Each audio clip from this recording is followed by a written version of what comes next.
World News in 5. Right now. News and developments making headlines around the world in 5 minutes. World News in 5. Here on Radyo Pilipinas World Service.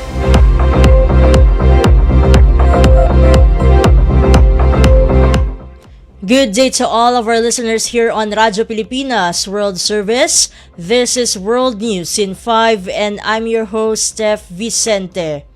The former top lawyer in the Israeli military has been arrested as a political showdown deepens over the leaking of a video that allegedly shows severe abuse of a Palestinian detainee by Israeli soldiers, according to a BBC report. Major General Yifat Tomer Yerushalmi resigned as the Military Advocate General of the Israel Defense Forces, or IDF, last week, saying that she took full responsibility for the leak.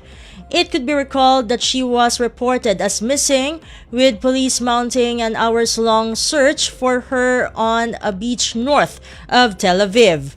It is noted that the footage has shown reserve soldiers in a military base in southern Israel taking aside a detainee, then surrounding him with riot shields to block visibility while he was allegedly beaten.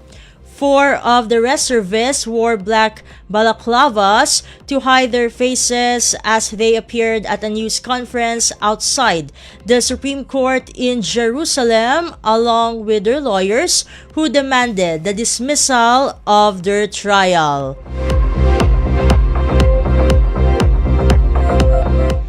In other news stories, authorities have said an avalanche swept through a camp on Mount Yalungri in Nepal on Monday and killed 5 foreign climbers and 2 Nepali guides.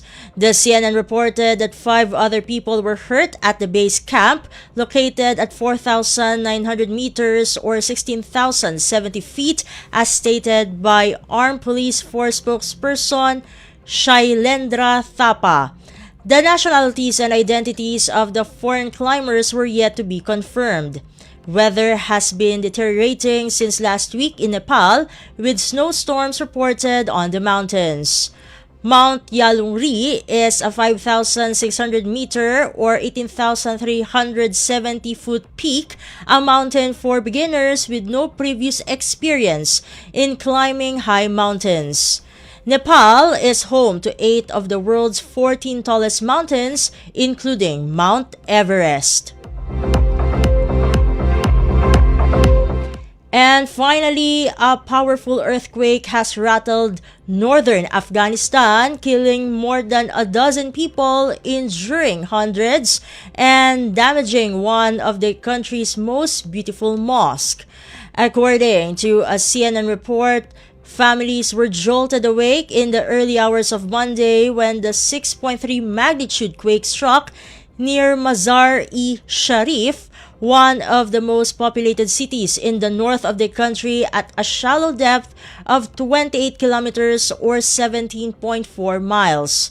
A massive search and rescue operation is underway, with the child seen pulled alive from the rubble in the north of the country in video released by the Ministry of Defense on Monday morning. Mazar-e-Sharif's iconic blue mosque was damaged in the quake, with its base littered with rubble. The site is one of Afghanistan's architectural treasures and a major point of pilgrimage, believed by some to be the resting place of Hazrat Ali, the 4th Caliph of Islam and the son-in-law of Prophet Muhammad.